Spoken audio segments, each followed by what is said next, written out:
only one way forward and no way back. No two ways about it. I'm ahead of the pack. All right, welcome to AIS Podcast. This is episode 1 of season 3, our third year doing a podcast.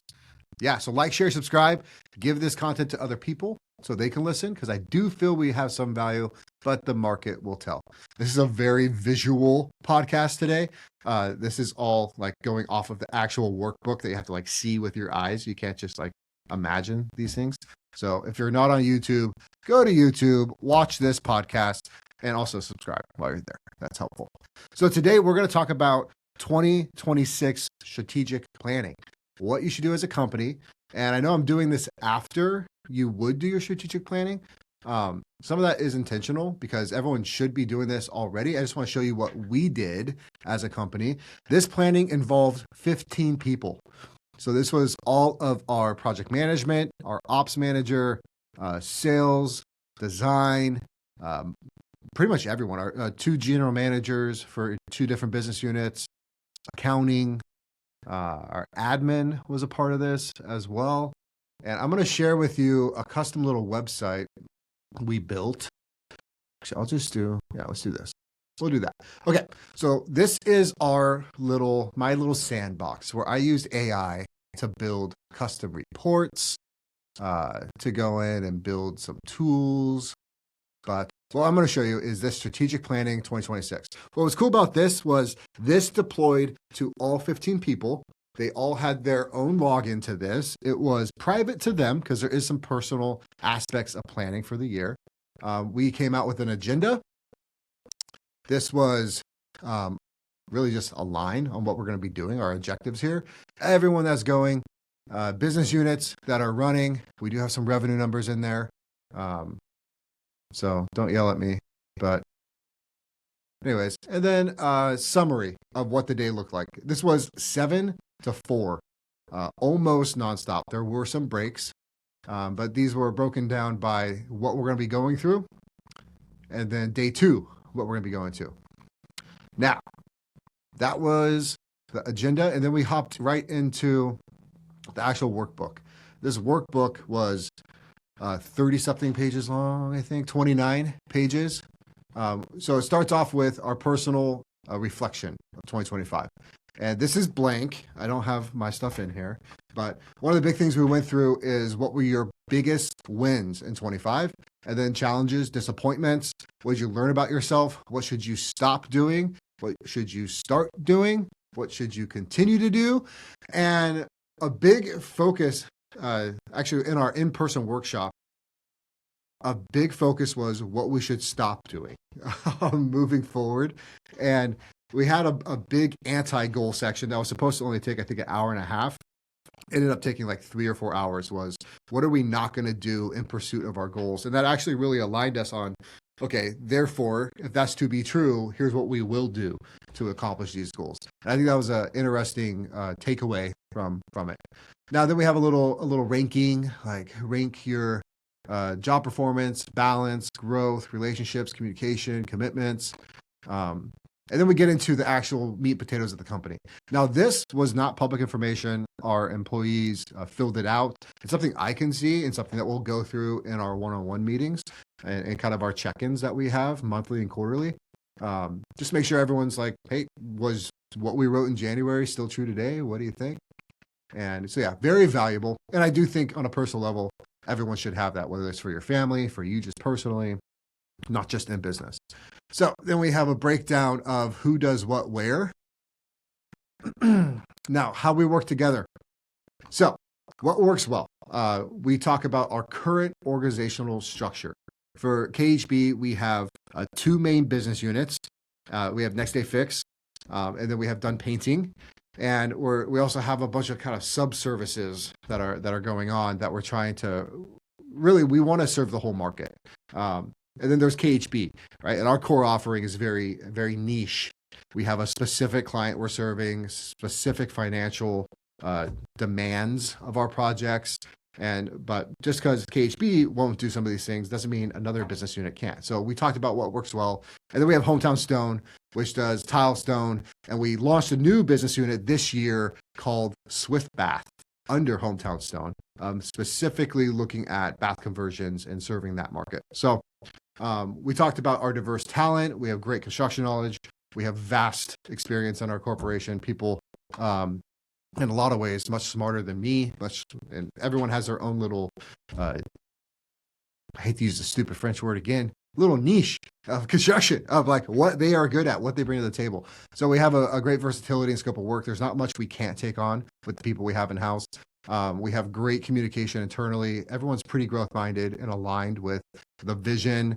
Our calendar coordination, especially with AI, is like going next level for optimization, efficiency for bookings and consults, walks, and all that good stuff. Information is wide open. We run a complete open book company. So everyone sees the financials. Everyone knows where things suck and where things are succeeding. And I did it that way just so that everyone is aligned on the common core issues.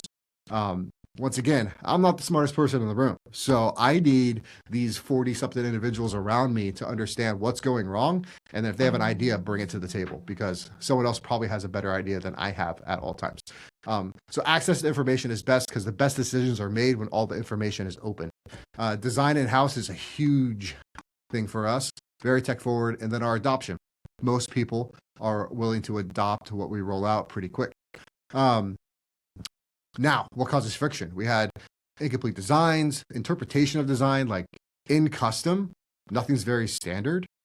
Commercial, like on the tile side, it's very nice. It's specified. If it's not on the plans, we ain't doing it. But on a full home remodel or a home addition, interpretation of the design is almost as important as really the contract itself, because it can leave a lot open-ended. Handoffs, what's the client expectation? We had a few subcontractors last year that were subbing for us, and then they subbed to another sub, and I hate that, and they are off our sites. We are not doing that. Sales to ops. Oh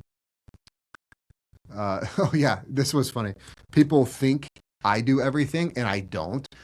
So I might go sell a job, and then they just come to me about the schedule and this and that and this and that.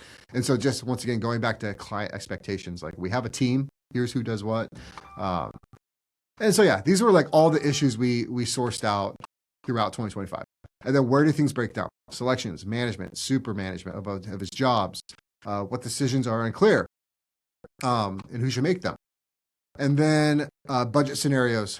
Once again, we're blurring this out. KHB, you're going to see this margin, this historically with our average job size, we run between a 30 and 35% gross profit margin. Now, all you single trade guys out there who were like, oh, 50% GP or die, you can't do anything. Well, yeah, try selling $1 million project when your cost is, $500K.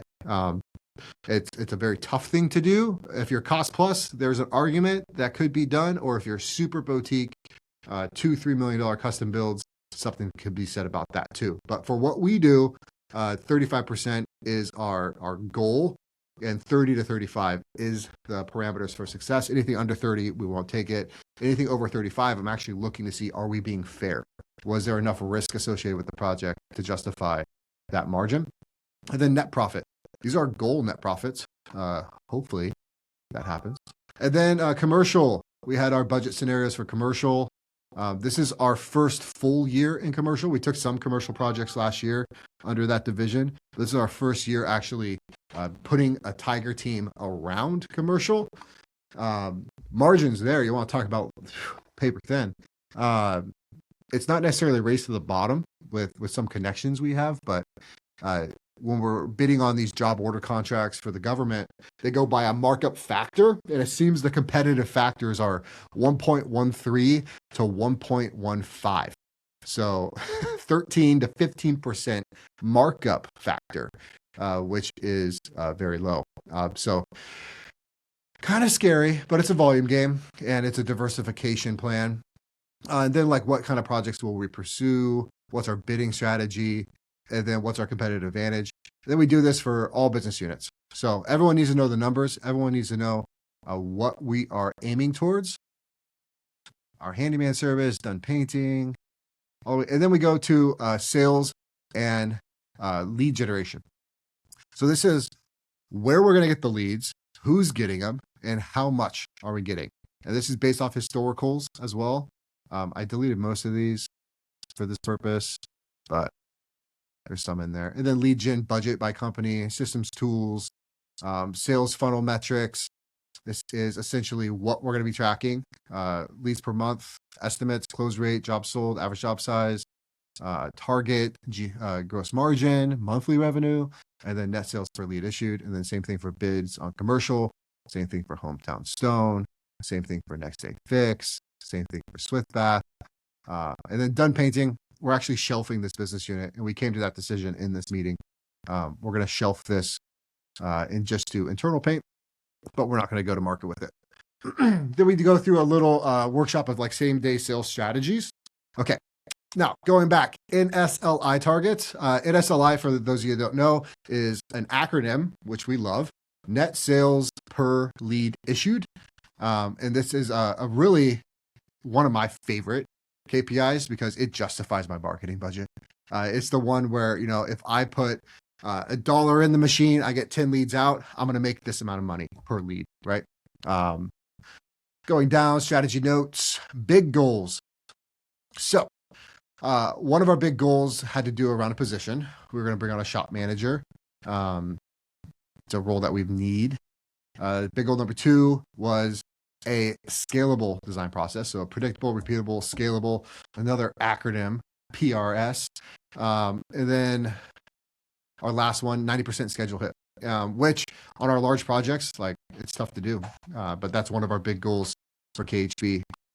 Now, Hometown Stone, they are going to be general contracting kitchens and baths. We created our own competitor, but it's great. The Map Pack loves it too. If they don't go with KHB, they're going with Hometown. It's a beautiful thing. Goal number 2, Calendly, CSR booking. And actually that turned into basically bringing in a call center for all of our business units and be able to organize our inbound leads. And then a big goal for our estimating team, Jimmy. He's got to get out 336 bids this year. Commercial, we have our goals there. Next Day Fix, big goals there. Swift Bath, big goals there. Done painting, like I said, we axed it. So we're not doing done painting this year. Then anti-goals. These were fun. So one of our goals was like having a shop manager this year and onboarding and getting that role, especially with how many business units are taking materials from the shop. Like an inventory system is huge. And another part is we're not going to allow our shop manager to go into the field. We're not going to steal from him. We're not going to sacrifice quality. We're not going to client experience or design process. We're not going to lose that. And then we're working on standardizing some selections, but we don't want to lose the customer experience around that either. Like we want to have our clients feel like it's a truly custom project because it is. We don't want to put them in a box. So we often have to start projects, especially like on a full home ADU, where some things on the finish schedule aren't finished out, right? There might be paint sheens or grout colors, small little knickknacks that aren't ready yet. And we had a big discussion about, and these are anti-goals. So one of them is we will not start a project without the finish schedule being 100% complete, even if that means deferring revenue and potentially having a layoff. That was option 1. Or we will not start a project without having the finished schedule as filled out as possible and everyone understanding the risks. And that's what we came out to was, it's better to sell a job and figure out the paint colors while we're doing construction than it is to not sell the job and potentially have a lull in revenue. And the same thing, Hometown anti-goals, Next Day Fix anti-goals, Swift Bath, and then checkpoints. These are kind of our quarterly checkpoints that we're going to be going through every quarter before our big quarterly meetings, and then our daily systems and habits. And so overall, that is pretty much the full, this was a good one. RACI. So this is responsible, accountable, consulted, informed, pretty standard corporate type responsibility assignment. But we had, for each business unit, this was a big thing. Once again, there's 2, 4, 6, 8, 10 people who are either responsible, accountable, consulted, or informed on every single piece of a project. So from new pricing to design approvals, scheduling, client communication, hiring decisions, vendor sub-selections, invoice and billing, change orders, everyone has a different responsibility there, whether it's just being informed of what's happening, or they're responsible for an outcome, or they're accountable to an outcome, and they might not be responsible. And that's an interesting matrix to look at when you start having multi-layers of management. Is someone might be accountable to someone else's results, but they're not necessarily responsible for doing the work themselves.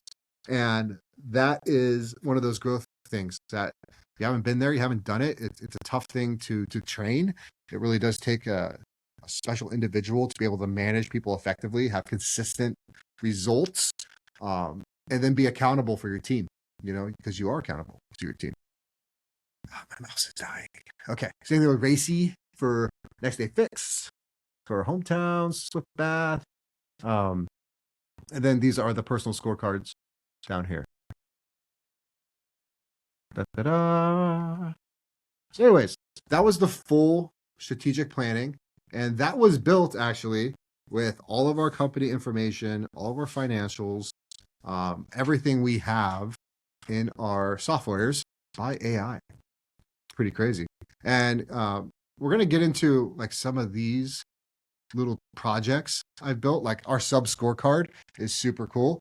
It has every subcontractor we've ever worked with. After they get off the job, we are grading them, each person that interacted with them, from the person that had the first call requesting a bid, to our estimator, to design team, to project manager, ops manager, superintendent, field staff. Everyone gets to review that subcontractor and their experience with them.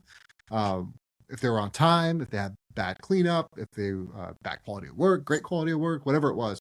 And then we base our acceptance of proposals on a weighted scale off of those scorecards. So this is going to really help us maintain quality on commercial. It's also going to help us have a vetted group of subs going into residential projects when we need them. But yeah, and then permit intel. This is cool. I built this like last night. Okay, I built this. And this is scraping all public data, by the way, nothing fishy going on here, but I scraped all of the permits. I think it's just this year so far, which is crazy, 200 in all of our markets. And then the architects or designers that pulled those permits, so not contractors, because I don't necessarily care about them. So we had the permit dashboard, the value, and then a score, which is like, hey, this meets like you're about, because there's other thing with this, even though it's public knowledge, you know, go look this up. Everyone knows, like as a contractor, most of the time you submit the valuation on a permit, and that's like the cost to do the project. It's not really the full price. One, that's kind of how we do it. I don't feel homeowners should be taxed on our profit. We get taxed enough. I get they want to know a valuation of the labor materials to do the job, but yeah, kind of silly. So it has that valuation on here, and that's what we're kind of filtering by on these scores.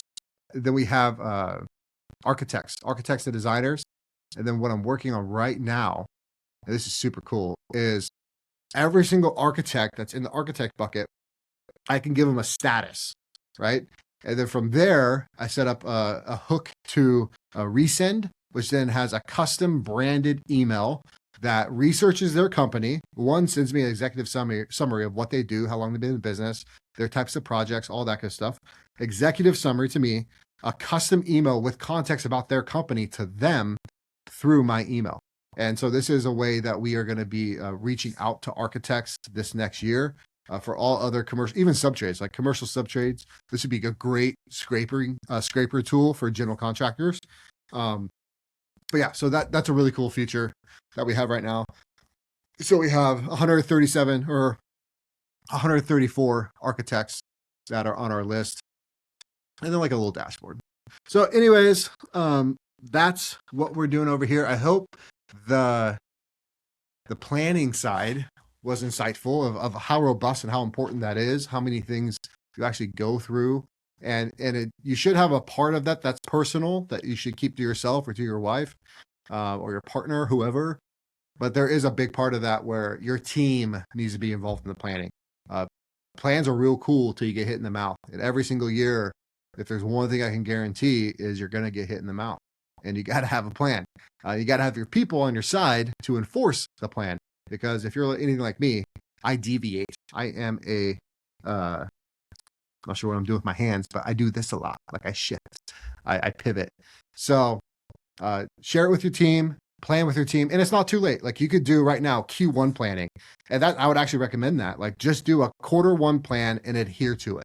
At the end of Q1, document those results, and then make a Q2 plan and adhere to it, and so on and so forth until you have a full year of we planned this 3 months. This was the outcome, and then next year, this December, this November, you can build out the 2027 plan and have great detailed context of going into next year. So that does it for the AIS this week. Like, share, subscribe, give it to a friend, give it to a contractor. If you have any questions about the tools we've built, like the auto scraper for general contractors, if you're a sub-trade, or the scraper for architects, for outreach, anything like that, get in contact with us, shoot us a message, shoot us an email. And I would love to show you how we built those things and potentially help you build it yourself, because it's so simple. And most of those things are like no charge. Like just reach out. I'd be happy to help. So that's it. Take care. I got the remedy. If you got the fever, sit back and I'll make you a believer. I'm in control. Now take me to your leader. It's about to get crazy now. I'm at the top of my game. I'm at the top of the stack while you stay the same.